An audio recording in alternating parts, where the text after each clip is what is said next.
Hello everyone, welcome to our monthly database professional virtual meetup group.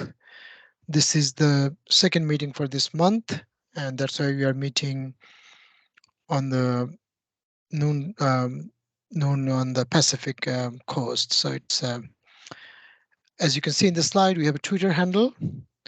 So if you are using Twitter, give us a follow. And we also have a LinkedIn group where we post some of our events. So if you are a LinkedIn user, you can scan that barcode and make a request to join our group. And please spread the word. This is a pretty new group, but it's one of the largest group right now in the country. We started last year and passed SysDIT's operation.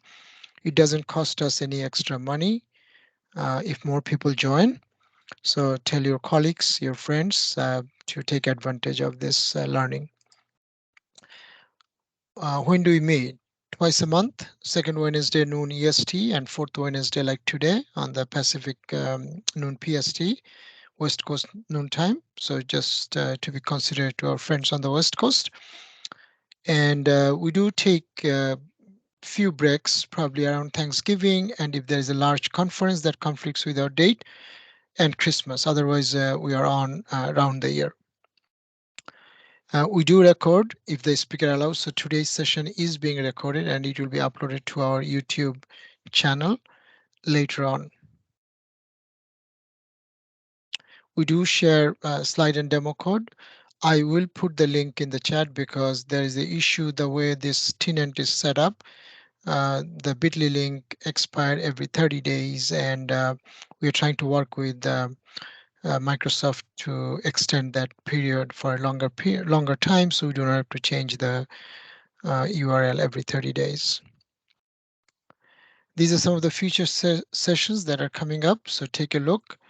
There are some Microsoft employees, previous ex-Microsoft employees will be coming in, and there will be a series of sessions by Anthony about containers. So he will go back to back 2 sessions in September. So sign up. Where you see TBD, those are not published. If you do not see a TBD, means those are live in Meetup already. If you want to speak, any of you, or you have any question, comment, suggestion about this event, please send an email to the email address that you see, dba-VUG@outlook.com. I monitor that one very closely. These are some of the future events outside our Meetup group. So take a look, SQLSaturdays.com, DataSaturdays.com, and there are a couple of other ones that I listed here, like Data Toboggan, that's on Synapse. Mostly Data Greenland is coming up. Look that up. The big one is a PASS Summit. It will be hybrid, means you can join virtually or you can be physically in Seattle. You will have both options. I believe the discount, the most discount is going to end midnight today. I don't know if that midnight is a East Coast or West Coast. I'm really not sure. I'm going physically. I just signed up yesterday for the whole package. So take a look. And that's all about my slide. We want to thank Deborah for taking her time from her busy schedule, giving her time, sharing her expertise with us. And I'm not going to read Deborah's bio. I'll let her talk about herself. So I'm going to keep quiet and hand over to Deborah. One thing is, Deborah, you cannot unmute anyone. So please, if you have any question, comments, follow up for Deborah, put in the chat. I'm monitoring the chat very closely. If there is a question that I need to pass to Deborah, I will do it when Deborah has break in between. So put everything in the chat and I'm monitoring it. I'll take care of it in due time. Deborah is all yours. All right, so let me share my screen. Hopefully that's up now. If you catch me looking over this way, my Teams is over here. Unfortunately, for some reason, my Teams is weird. I can't see the chat. So as Tayyip says, he's monitoring chat. So if you have questions at any point, put them in there, and when we get into breaks, I will answer your questions. So first, I want to thank you all for joining today. I'm really excited about this subject. It's not something that I thought I would be, but I really am excited about it. So what are we talking about? We're talking about choosing the right tool for the job. So, for those of you who don't know me, this is a little bit about me, the brief summary. I've been working with the Microsoft data platform for over 20 years now. It feels very strange to say that, but it's true. My claim to fame is I won the speaker idol at the last in-person past summit in 2019. I am a Microsoft MVP for the data platform, and I was recently invited to be a part of the Friends of Redgate, so I'm very honored to be a part of that program. My alter ego, this is the most important thing about me, is my alter ego is that of an amateur musician. I love singing. I've been doing bluegrass jams. My choir has a concert tomorrow night. We're really excited. We're coming to the point where we can start making music safely in person together. So that's my passion. The other important things are in this other corner. This is my contact information. I am on Twitter. I have a blog. Email me. I will also be showing those again at the end of this session. So let's jump into it. So what do we mean by tools, and why should we talk about tools? The biggest thing is there are a lot of options available, and I think we take that for granted, or we don't even realize that if you even you sit down and you think about it. But we have a lot of different options. But I find that I'm always so busy just trying to get things done. I don't always get a chance to play around which one's going to work for me, or if I want to do this, or how can I make this tool? What can it do and how can I use it? And why would I want to? I'm always big about why. And we just don't have time to play with that. So it's usually great when you go to different sessions because you have someone, oh, they're doing that tool. So this is kind of my way of saying, all right, well, what can we do with it? Because in the end, these are tools. And that's what it is. It is a tool. It is something to help us be more productive and do our jobs better, or being able to just do our jobs. So let's think about that for a second. What is our jobs? What do we tend to do as data platform professionals? So I was trying to think about it, and if I thought about what our job functions are, I call it kind of the data life cycle, as you if it for lack of a better phrase. But what does that involve? And we create things, we tune, we monitor, deploy, secure, source control. Source control is important. We manipulate data, we administer, we destroy.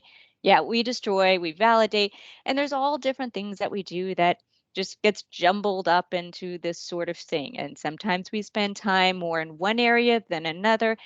It all depends on what day it is, really. Even if we develop, sometimes we have to deal with the administrative sides of things and back and forth, and we still need to understand all these different pieces. So, how do we make sense of what our jobs are, and how this works, and how we can figure out what tools may work?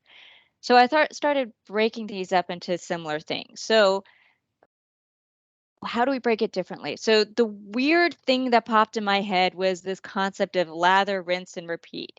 Yes, it's that thing that they used to put on the shampoo bottles. You lather, you rinse, repeat. And I mean, it's not quite what we do. I mean, we don't really lather. We develop, right? We develop. And then instead of rinse, we administer. And instead of repeat, we actually do repeat. We have things that we do over and over, and we don't think about it as necessarily repeating, but we think about it as automating, right? So it's there. So it's still kind of three general categories of things that we do in our job function. So what do we do with develop? We create our objects. We have tables. We have views, stored procedures. We performance tune. We think about execution plans. We do loads. We load ETLs. Maybe you use an SSIS package. We have reports. Other things that we do, we administer. So there's definitely a lot of configuration things that we do. A really important thing that we do is deal with backing up our databases, and not just backing up, restore, because we don't know if the backup's good until we try to restore, right? Which gets into thinking of high availability, disaster recovery, and making sure those are all set up and working. And let's not forget about security, because we want to secure our data and make sure only those who have access or should have access to our data actually have access to our data. So it's dealing with logins and users. And then, of course, you have the different jobs um, that we run, like SQL agent jobs, things that we do constantly need to be monitored, make sure those are up and running. And yes, the word monitoring, things like, we need to run traces of extended events, but there's also other sorts of monitoring that we may do that's maybe tied up here. Maybe we have third-party tools that log in and keep track, different things that we have to monitor, different things that we administer. And then we think about automation or those repeatable processes. One big one I would think about is if we think about the release process. This is when we start talking about how you build DevOps into databases. Thinking about things like CI/CD, continuous integration, and continuous deploy. Anything agile methodology where we talk about shifting left. How do we do that? Those processes. Um, Migration versus state-based, which means using things in SQL Server like DAC packs or backpacks if you're going to Azure. Things like source control. How does that play into these things? Because yeah, you have something that a script that needs to be repeatable. You want to make sure you've got that script and that script's going to work again. So all of those things tie in together. Again, how the release process is a huge thing that I don't think we always think about as an automated process. Something like a run book may be more. That it's that script that you have because you're always troubleshooting. You need to run that same SQL over and over again and do something with, or hey, this is that common problem that you're trying to deal with. This covers all of that information too. So again, it's a different way to automate it, but again, it's a run book. So there are different things that fall under this that we may not always think about initially, but it's definitely part of our job to create those and make sure all of those still work. So this comes to how do we decide which tool to use? All right, so there's really only one way to do this. And that's to actually look at the tools. So we're going to jump over and we're going to start looking at Management Studio. So Management Studio, why do we start with it? Because it used to be released with SQL Server by default. With 2016, and especially with the ability to have SQL Server installed on Linux, with Management Studio being Windows only, you kind of needed to create that separation. But you know what? I don't want to talk about Management Studio right now. We're going to come back to it because Management Studio is the first thing we talk about with tools. Because again, it used to be released. It used to be the only option. Or is it really the only option? Or has it always really been the only option? And so let's see what happens if we didn't start with Management Studio.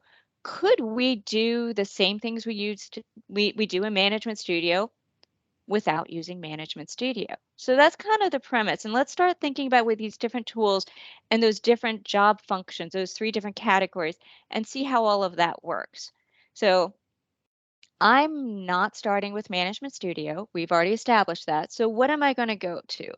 Well, let's go over here and let's look at Visual Studio. And it's funny because I normally don't think of Visual Studio as a tool for a database platform. I mean, sure, I've got my SQL here and I can do that, but I never thought of it as, really as a development tool for SQL Server. Why? Because this is what my C# programmers would use when they were doing development. I've always associated with a development tool, a programmer's tool, not a SQL developer's tool. But to be honest, that's never been the case. It's never truly been that way. Why? Because of the data tools extensions that you have here. So let me see if I can go into extensions here for a moment. And this is going to be a common theme that we talk about is the concept of extensions. So you can see I have a couple extensions here, but the important things why I will say it's never just been a developer's tool and it's always been part of our data platform is because if you've ever done things like built ETLs for SSIS, integration services, or analysis services or reporting services, those are right here. This is the tool that you would use to do that. And I can look in my Solutions Explorer here, and we can see that right here, I've got a DTS package that we can look at. hopefully. And we can see that this has always been a data platform tool, something that we develop in. Now, again, it always feels to me more specialized, probably because it's not something that I normally do. I'm not a big SSIS package developer, but you can see here that I do have an ETL package here. And this is my ETL, and I can do work and I can do database development from here. Again, it's not something that I tend to think of as something that I would use for that, but it is an option. And here's just as simple and just taking a CSV file and loading it into a staging table. But again, this is a perfectly valid development tool for our platform. So if you're using integration services and creating ETL packages, this is definitely a place you may be spending a lot of your time. Um, But it's more than that. As I mentioned, you can still run SQL queries in the same case. I've even got an object explorer similar to what I have for SQL Server. But just to kind of step back, let me look at my 2019 instance that I have here. And I can, if I look, I don't have everything that I have in Management Studio. I have some of my database stuff, but I have security. So I have login information. I have server objects, but I don't have things like SQL Server agent. I don't have the ability to set up extended, or no, I have some event information here, extended event information. Um, is that here? No. Oh, it's up here. Sorry. Event sessions. So I have some options to do events, but it's not the same experience if I wanted to add a new event session, because what it's doing is it's going to force me to do it through through T-SQL. It's not the really cool wizard that we have if you were to use Management Studio.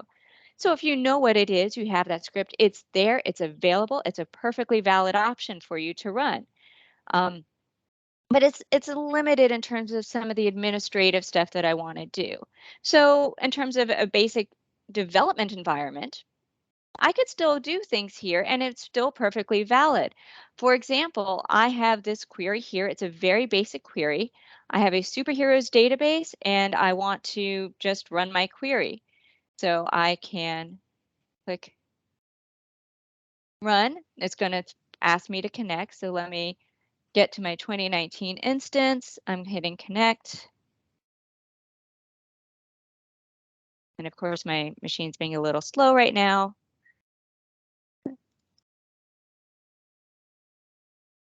Um, let's try it, see if I can connect this way. Let's try this again. Let's do it a different way.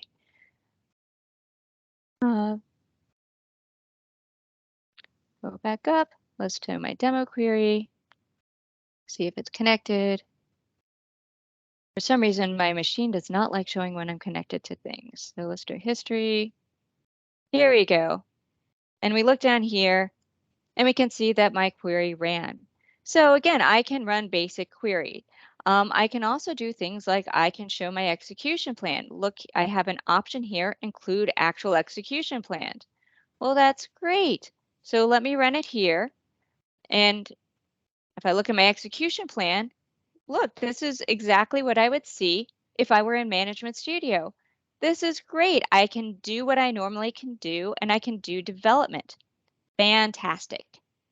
But there are a couple things I can do in Visual Studio in terms of databases that I can't do in Management Studio. And it's not just SSIS or ETL packages or that sort of fun thing. I'm talking about database management in a different way. And again, when I was talking earlier about Visual Studio, I was saying I think of it more of as a developer, a programmer tool, and not really as a data platform, a database tool. But the one really crucial way that I'm not thinking of, and that this is absolutely a tool for database management and for data and for the work that we do, is the concept of thinking databases as code. And this is something I've kind of been thinking about a lot more. And what do I mean by databases as code? This gets into when we start thinking about the release process and how do we take our databases from a development environment, and then start moving it through QA, load testing to eventually production environments. One of the options available to us is database projects. And these have been around for a while, but I'm starting to learn a little bit more about them recently. It's something we use in my current job that I've never used previously, but I think it's a really valid thing to start thinking about. So well, let's take my superheroes database for starters. I'm going to create a new database project because here's the thing. I have this and I've got a backup that I use whenever I reset it for different sessions. And I'm not really maintaining the scripts in a logical way. So if I need to make changes, it's a little awkward. How do I do that? So I'm going to create a new database project. So I'm going to start by this. And I have a couple different options, except for I clicked the wrong thing because I don't want to import. Oh no, wait, that is what I wanted to do. Sorry. I wanted to create a new database project. So I'm going to call it Superheroes. And I'm going to get the name of my directory. I have to see all of that. We're going to put it in this folder and then I'm going to create a new solution and create a directory for my solution. Now there are a couple things that I'm going to do with this. I'm going to have it set up so my folder structure is schema and object type.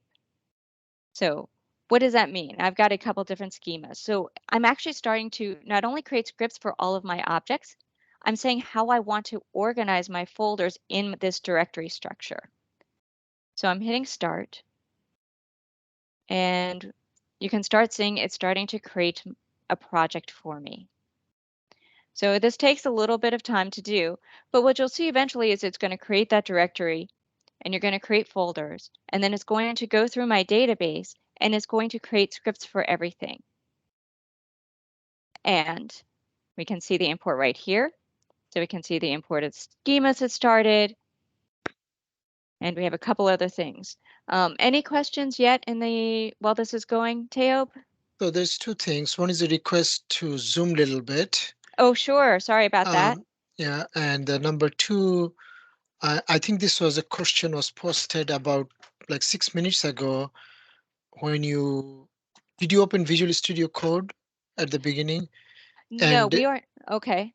so the question, what was the extension name again, please? So was that Azure Data Studio or Visual Studio Code? I am in Visual Studio itself. This is not Visual Studio Code. This is not Azure Data Studio. We will get to those in a little bit. So Okay, so have you talked about any extensions so far? there are extensions that you need to do because when you first install Visual Studio, Yep. there's a set of data tool extensions that you need. And that's what's going to allow you to have your SQL Server Object Explorer. And it's also going to have the tools for creating SSIS packages as well as analysis services and reporting studios. I'm sorry, yeah, uh, So report servers. I think the So fun in it's those comment is if you can mention the extension name again, please. sure. I believe it's under data tools is the one that I always search for when I go to manage extensions. So let's see if we can do a search over here. I know the name has changed over the years. Let's see if that pulls it up. All right. If I look for SSDT, SQL Server Data Tools. So there are a whole bunch of projects underneath there. So if you're doing reporting services, integration service projects. So if you're doing SSIS, that's the main thing I use it for, which is why I'm using that as my go-to reference. Analysis services. There's stuff here for templates for SQL Server database, so you'll want some of those. But a lot of these things, as you're getting to use these, you will want to make sure that you keep track so you can of what you're doing and what sort of functionality you need. So when you go to managed extensions here, and then you can see it up here from the toolbar, you'll know which ones to do. But SSDT is really the overarching idea that you want, keyword that you'd want to search for when you'd go for this Visual Studio. And again, this is regular, plain Visual Studio. I happen to be working on the 2019. 2022 was recently released, but I have not had a chance to play with that. So this is Visual Studio 2019 right now. So hopefully that answers your questions on that. Yeah, that is. I see a thumbs up. So go ahead. Thanks. Okay, so back to our database project. I just extracted everything. And if I go over to Solution Explorers, over here to the right, we can now see I have a superheroes project. And in it, we can see things like I have my DBO schema. We can see I have stored procedures, we have tables, I have views. And what I can do is I can open these and I can go and I can look at my code. Hopefully, let's zoom it. Let's give it just a second. For some reason, my machine does not like refreshing. Oh, okay. So one option here is I can go into a design mode, but the other thing is I can also open the script directly. I believe it's view code.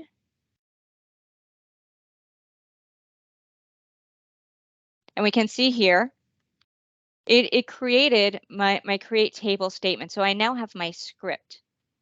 And you'll notice a couple things when you do database projects. You'll notice it's just create table, or it's going to be create object. You can't do the create or alter for things like store procedures when you create it in your database project. But what I do have now is I now have my database in a way that I can manage the scripts. I can make changes to these. Now, we get really these projects allow for a lot more things. So this is when we start thinking about the CI/CD, the release process, and the release cycles. Because what I can now do is I can do things like build my project, which again, for me, if you're in a it sounds like something I'm used to my programmers doing. They build their code so they can deploy a DLL. Well, a database project doesn't quite have like a DLL or an EXE. The result of a build is a DAC pack, which are those database tier application packages. And these are what we use for deploying. If you have a DAC pack is just the schema. You may have heard a backpack with a B as in B. I forget, bingo, it may be another word.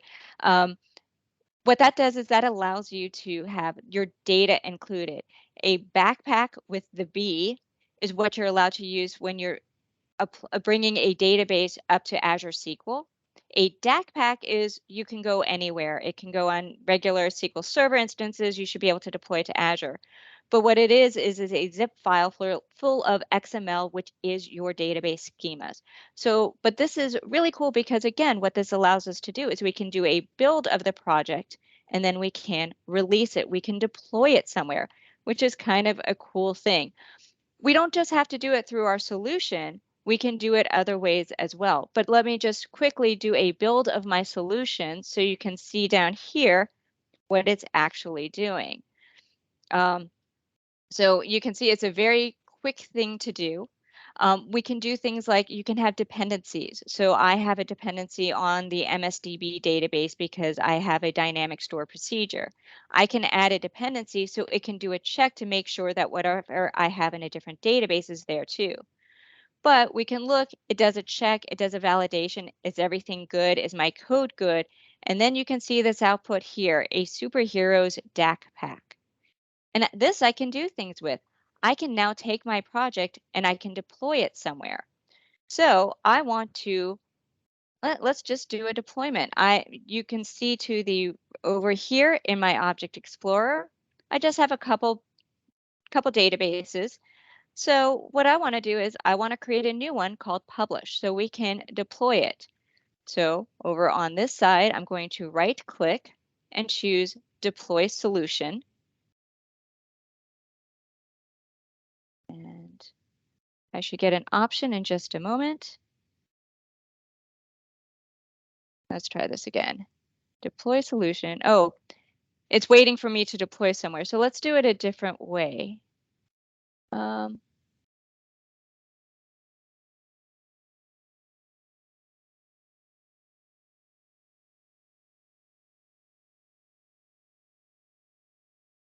I'm not sure why my deploy isn't working. So I have a build, oh, I have a build failed because it wants to, so the DAC pack is not deploying because I have a failure here. Let's see if I can do a different way. So I'm going to publish a DAC pack. So I am now on my, instead of doing the solution because it's having problems, what I can also do is I don't need a solution to create a DAC pack. I can do it directly from the database, and I can also do it from the solution, the Object Explorer side, this publish data tier application. So let's see if this will let me do it this way. So I'm going to browse to my superheroes repo. I'm going to go to my bin, debug, choose my DAC pack. I have options for where I want it to go. So I'm going to keep it to my 2019 instance. I'm going to call a new database. I'm going to call publish. You'll notice a couple different things. I have a script. So if I want to see what it's actually running, I can see what my SQL is later. I can do things like I can save this as a save this and we can reuse it. So these are we can. I'm blocking on the word right now, but again, these are things we can deploy and we can automate them and we can reuse whatever our target is. We can make sure that we can always deploy to these definitions if we wanted to. So right now, I'm just going to publish this as a one-time thing. I'm going to hit publish. And we should see right here in our tools operations. Sorry, my screen is being very weird today. And we can see that it's creating a published preview. And in a couple seconds, we should see that it's actually going to create a new database for me. Any other questions while we're waiting? No, no other questions. So if you go to your query window, if you can zoom a little bit, because I think your default is a little bit smaller. Other than that, no other questions. Okay. Well, right now I'm looking at this data tools operation at the bottom where we can see that it was creating a published preview. No, this is good. You are in a Okay. page before. I think that's when the probably that Yeah. is. Otherwise, you're good. Yeah, go ahead. Yeah. The Thanks. query itself wasn't as important. I just more wanted to show that we could actually do the query. Sure. So I'm going to now go back to my databases and I'm going to refresh. And we can now see I have a new database that I created from the DAC pack that we created as part of the build. So this is stuff that we're doing administrative. We can redo this. This is something we can do over and over again. So it's a really cool thing. But again, it's thinking of, it's not just our database, but finding a way to take that database, create a script, and republish it. The other thing is, how does this work? Well, one of the things we have in here is it does a compare. And we've actually got two types of compares that we have in Visual Studio. We have a schema compare, and we can even do a database comparison. So I can take two of my databases, or I can take a DAC pack and a database, and I can do comparisons. I can see what the changes are. I can generate a script, and we can use that script to apply somewhere else. We can now start releasing these things, figuring out what those changes are and making sure that those are good. So we can always make sure that everything becomes in sync and we've created repeatable processes as part of that.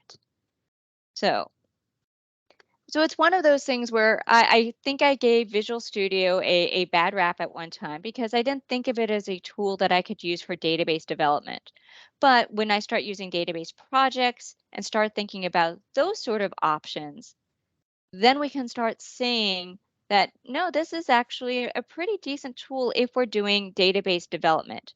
Maybe not a sort of administrative stuff, but when we start thinking about the automation and setting this up for deployment, which reminds me, there's one other really big thing that we have here that we don't have in Management Studio that I haven't seen yet, but I don't think it's there.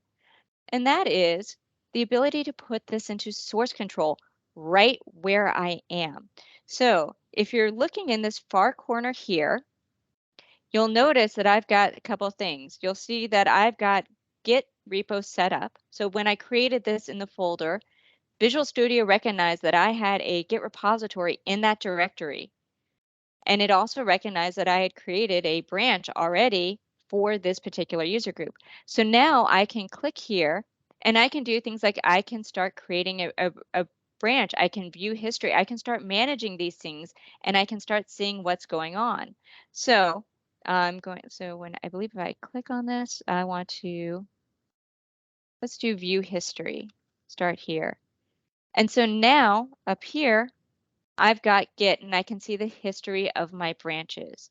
I can also go to my Git menu and I can do things like I can manage branches, I can fetch, I can start checking things in. There's also a Git changes and a Git repository. So I have my Git repository where I can see the information in a organized fashion. So I fully out of full different versions of the branches and all the different changes all together. But really, maybe I just want to see what my changes are because I've been making changes. And so now we can see that I've been doing a little bit of work in this repository and I have different changes. So I can start checking things into my branch and then I can push these up to Git. And now I've shared things. Things are now in source control and things are going to be managed from that perspective. So again, this is not something I've been able to do in Management Studio until now, but I'm a firm believer that we need to check our code into source control. And so now I can start developing my code and checking into source control in the same place. And that is a huge deal. And I think that's really something very important and very valuable. So it's a good tool for us to have in our tool belts. And again, something that I kind of dismissed and didn't even think about how I could use that for many years because I spent so much time in Management Studio. And now I have another way I can do this sort of thing from a development and an automate perspective. So let's move on. Um, but now that we have these concepts introduced, we can now say, all right, what if I didn't have Visual Studio? Well, we've already got a preview of two other tools available to us. So the first one is Azure Data Studio. So let's go take a look at that because this is really kind of the next thing. And so one of the questions that we have to answer is, okay, if you didn't have Management Studio, Azure's Data Studio kind of tends to be the next tool people think about when it comes to doing database development. In fact, you cannot install Management Studio these days without installing Azure Data Studio. In fact, you can open Azure Data Studio directly from Management Studio. And I had need where I really needed to do that. So it's actually a cool thing you can do. So in terms of administering, what can we do administratively from Azure Data Studio? Well, this bar on the right, this black bar has a bunch of different options you can customize, but it has a couple different options to think about. I'm going to start with my connections and my SQL Server connections. So, because one of the things is what can we do administratively from here? And if we notice, we don't have all of the administrative options that we do in Management Studio. Um, it kind of looks like what we have in Visual Studio, to be honest. We have server objects, we have security, we have our database lists. But if we wanted to see things, we have to go to Manage.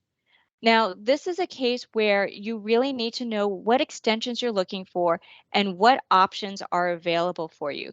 Because by default, everything you see here is not necessarily set up in your Azure Data Studio. This is another case where extensions become incredibly important. You kind of need to know what you want to deal with.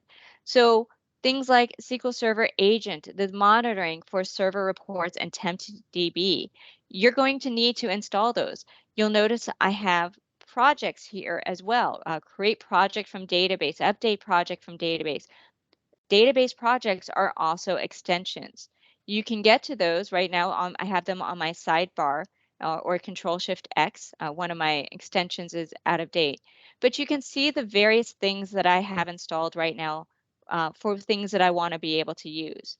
Um, But there's also a whole marketplace. You can see there are 60 different extensions that are available in Azure Data Studio that I don't have installed yet. So what I'm using for my Azure Data Studio, you may have extended needs for it. So this is the place you're going to want to look for it. So, but again, based on what I have installed, can I do a lot of what I can do from SQL Server and from Management Studio? Whoops, wrong play. Let's do this. This is what I wanted to do. Well, I've got my home. Can look at my database lists. I have a way to look at my SQL Server jobs and see what's here. I've got some monitoring reports. I have TempDB. And this is also customizable. I have a link to a blog report by Tracy Boggiano about how she extended it. It's out of date in terms of terminology, but the same concepts still work and you can still do monitoring that way. You can also do things like run queries from Azure Data Studio. So if I wanted to, I can open a file, this same demo file that I used um, from Visual Studio. It's the same query. And if I go up, I'm connected. I'm going to use my superheroes database. I'm going to run the query. Again, it's more just to show I can run the query and we can see results. There are a couple more options built in because we have a results grid where you can export things to several different options, which is pretty cool. You also have things like explain. So if I wanted to see my the profile, if I wanted to see my show plan, well, it's changed a little bit, but if you look, whoops, I've got the two options here. I've got this, so I can see my T-SQL, my used database, and I can see my second option down here. This is actually some of the improvements that they've been making with Azure Data Studio, and that's one of the key things to also keep in mind. Every month there's new releases. So if you're missing something or if you think something's a little buggy, wait a month and there may be a change. There may be an update. That fix can be there. And also the Azure Data Studio team is super responsive to issues that you find. So if you find a bug, you can go and you can tell them directly and put it into their list and they'll look at things. But I find whenever I've had issues, they've been super responsive. Why? Because they want these tools to work for us. So this is kind of cool that we have these sort of options here and we can do the different things we need to make sure things work. But I'm going to give you a hint. If I'm spending a lot of time having to go into execution plans to do performance tuning, I'm not using these tools we've seen before. I'm going to use a third-party tool, a non-Microsoft tool. I'm using Plan Explorer. This is an older version of Plan Explorer. It was originally owned by SentryOne, which has been bought out by SolarWinds, so it's now SolarWinds Plan Explorer. But this is a tool that I don't think we think about using as a development environment. But it's execution plans on steroids in terms of the amount of information. There are other sessions out there that'll go into a deep dive. But the reason I like it is really over here, this history, because I find when I do development and I'm making lots of different changes, I need to remember what those changes were because you know how you go through this really big, long, complicated query and all of a sudden you have issues with it and you're like, oh, wait, I went that one step too far and you need to backtrack, but you can't remember what it is. We have this comments column here. So you can see exactly what your changes were and say, ooh, this was great and then it got worse. So let me go back here and I can go to this version of the query and I can make changes. But it also lets you keep track of other changes that you make along the way. So this is a tool. I'm not going to spend too much time because we're pretty limited. But it's something to think about in terms of an unexpected tool that we can use for database development that is kind of outside our other tools that we may not have thought of. So I'm going to go back to Azure Data Studio for a moment and talk about other things we can do. Well, let's think about what we did with Visual Studio. We did things like database projects. Database projects is available in Management Studio. So it is an option over here. So what I can do is I can open an existing project And I can, let me go grab my path name.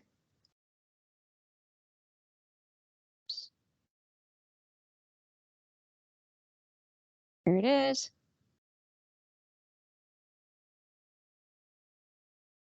My SQL proj file, and let me choose open in just a second.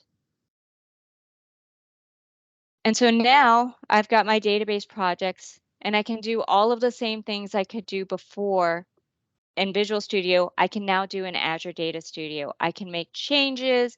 I can build my project. I can publish my project.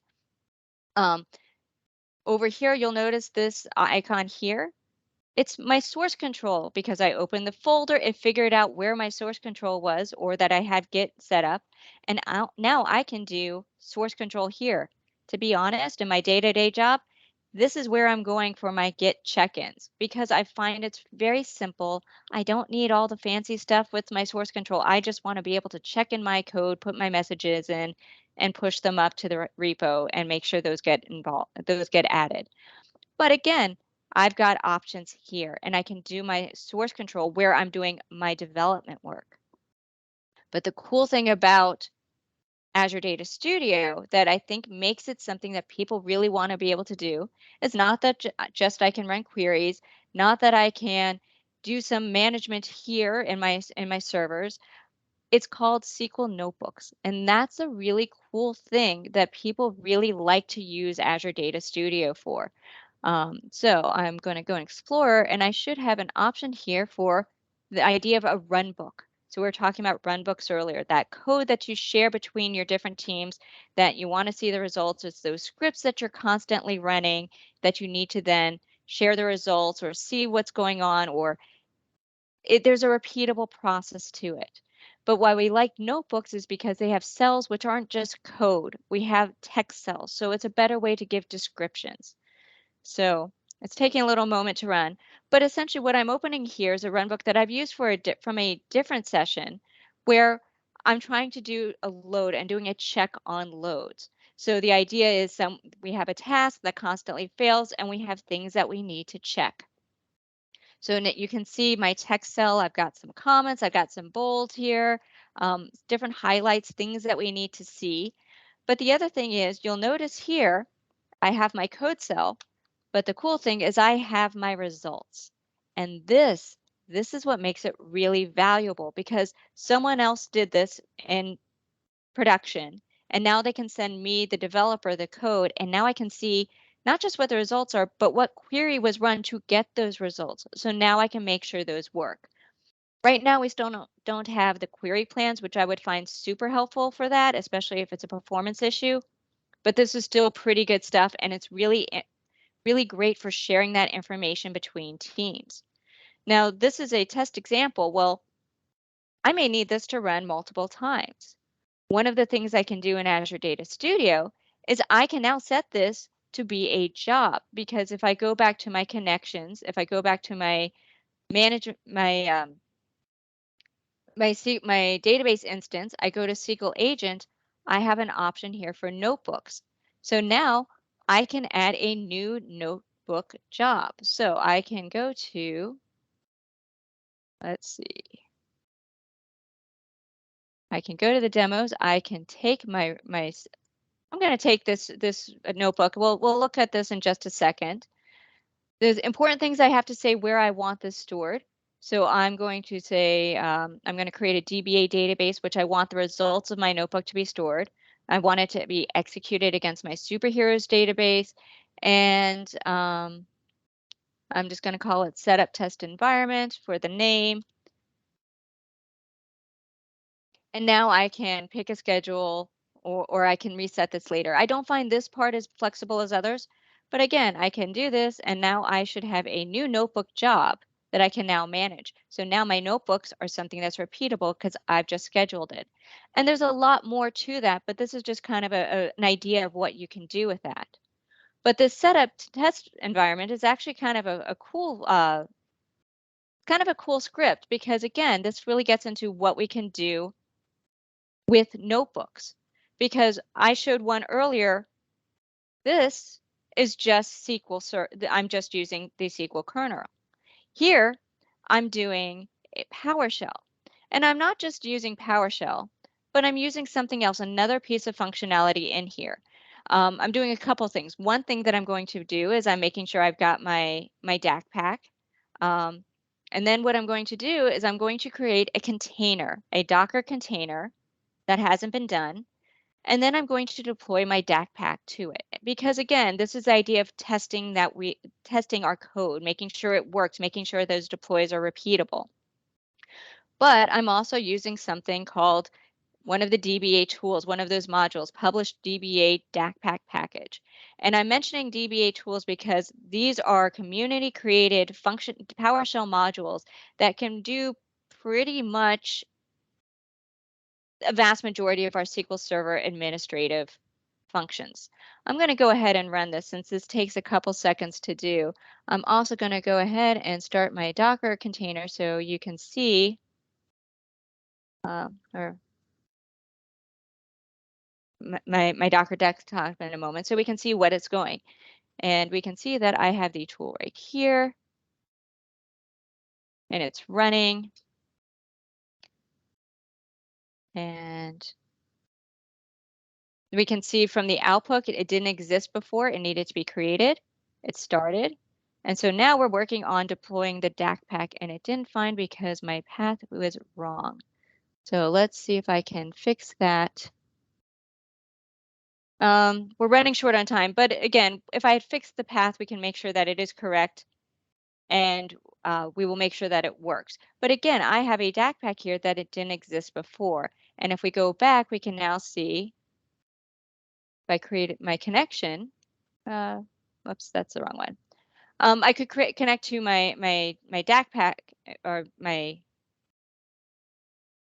Docker container, and we can see that it is created and it should be empty. And had I created the DAC pack properly, it would have worked. Let's see if I have it here. Is this the right Docker demo? I believe so.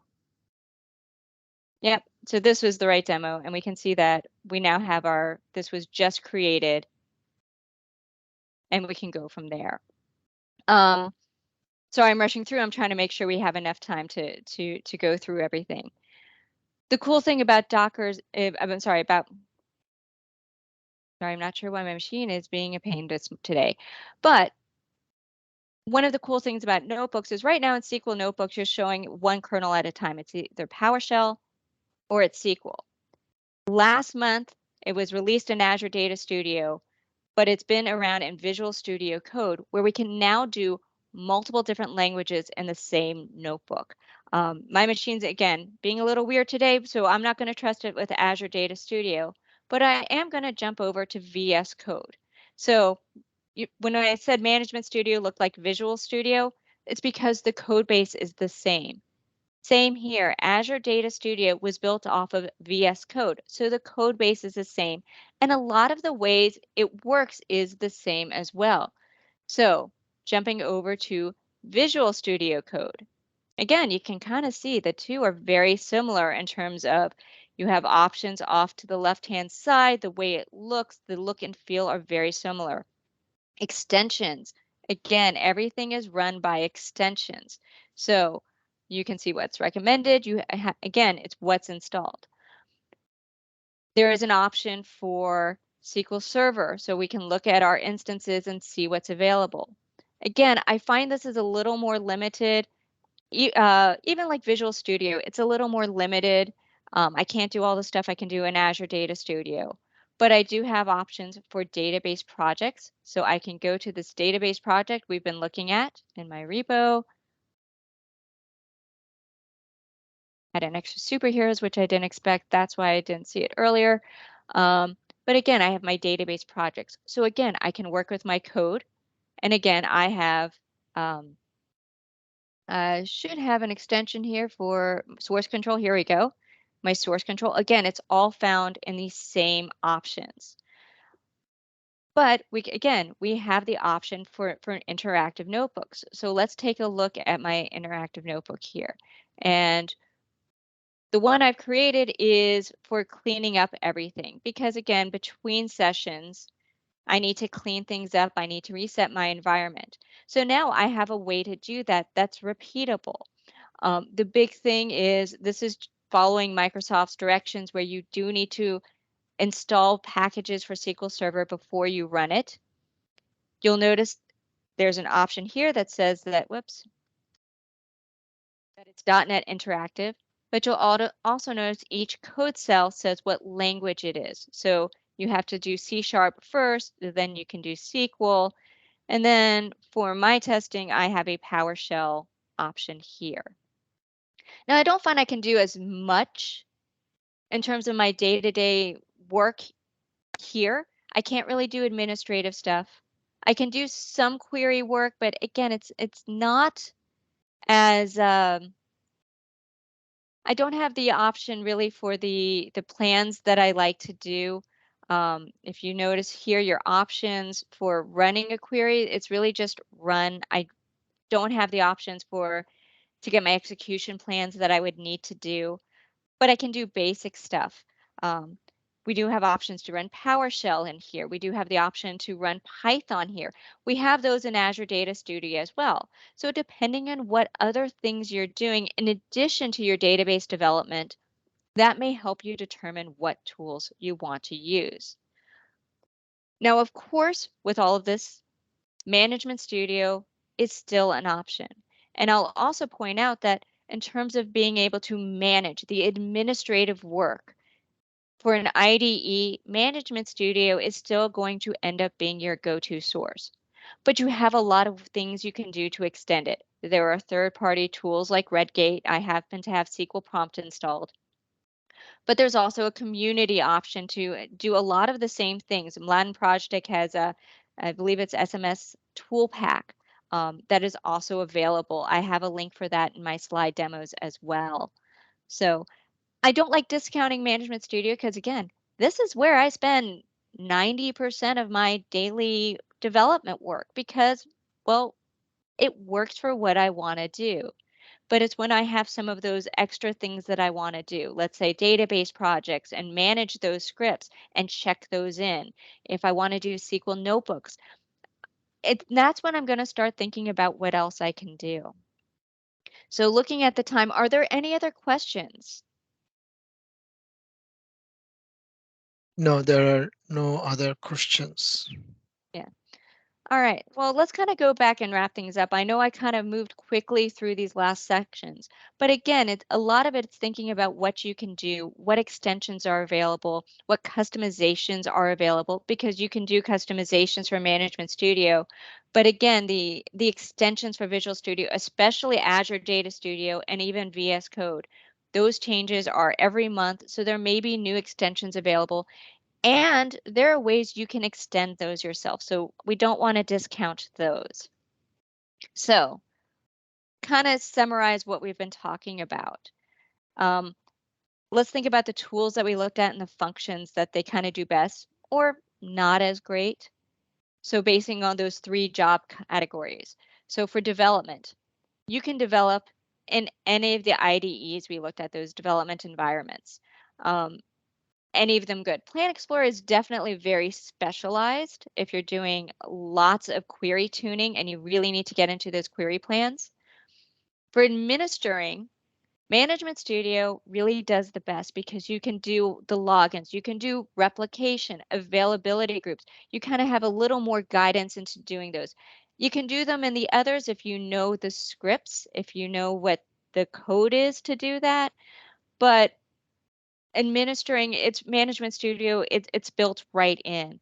Azure Data Studio has a lot of extensions that can help get you there, but it's not quite the same. And you'll want to play with those things like extended events.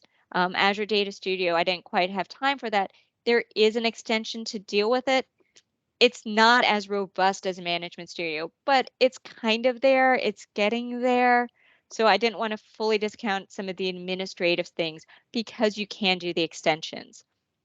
Um, automation, Visual Studio, Azure Data Studio, VS Code. Those really have those between Notebooks with Azure Data Studio and VS Code. This source control is really why I'm saying it for those three tools. Also, the database projects, again, those start getting those automation tools within. Management Studio, I have not found that yet. I don't know if it ever would be there. It'd be great. But right now, we can do it with these other tools and we can still check things in as part of that same development environment. So thinking about small pieces of functionality, I briefly mentioned DBA Tools, which is those PowerShell modules. Lots of sessions about those. If you're not familiar with them, you really should be, because if they're they've done a lot of work and saved so much time in terms of being able to uh, do functionality and extend functionality using PowerShell. That and notebooks. DBA tools, I tend to think of more of administrative or repeatable of things, but I've used them to kind of make homegrown ETL projects. So I don't want to say they're not development. They kind of fall in between for me, but definitely notebooks, being able to develop and work.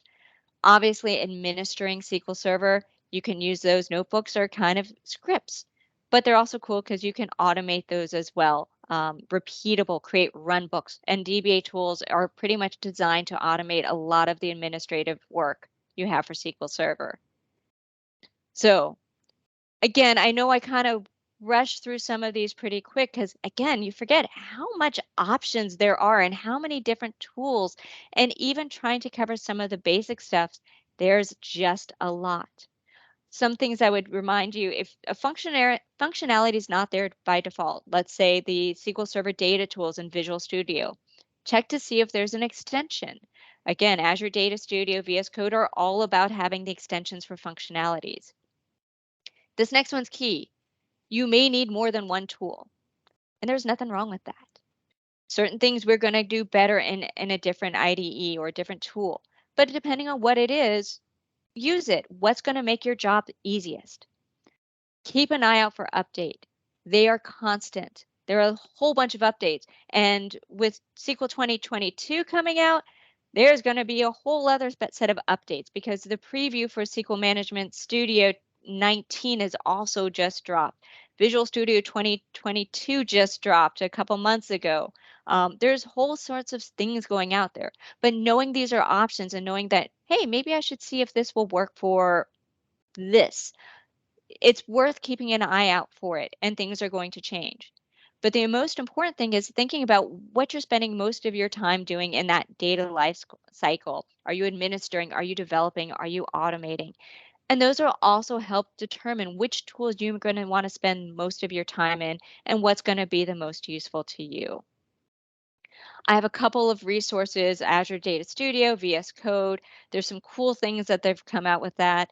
Um, Definitely check out Microsoft documentation, especially things I mentioned, a lot of DAC packs and database projects. And if you're not familiar, definitely check those out. Some community stuff, the DBA tools, the SSMS toolpacks by Mladen Project. Andy Mallon has a SSMS and ADS shortcut cheat sheet, which are really useful. So again, customizing the tools to make it work for you. I'm not sure if he's updated recently, but you should check it out. And widgets and ADS is a blog post by Tracy Bogiano that I mentioned earlier, where some of the management stuff that was available in Azure Data Studio, you could build onto that. So thank you for hanging out with me for this hour. Again, I know I sped through, but it always surprises me how much there is to talk about. And you don't think there should be, but there is. And I have my contact information at the bottom corner. So feel free to ping me if you have any questions. I don't know if there's anything in the chat. No, so I kind of answered one question because you were in the middle of something, Mhm. but I still want to be transparent. The question was, are notebooks always linked to the local computer? I said no. You can always change the connection string. You can also change your credential if you're going to use SQL account or AD or Azure AD and whatnot. Yep. So I answered that. Other than that, everybody said this is great. I have to go to MS Build. Really, they like the stable of best stores functions. And Roland said thank you. And Ellen said very helpful, thanks. Great. Well, again, hopefully it's a smattering of things that gets you curious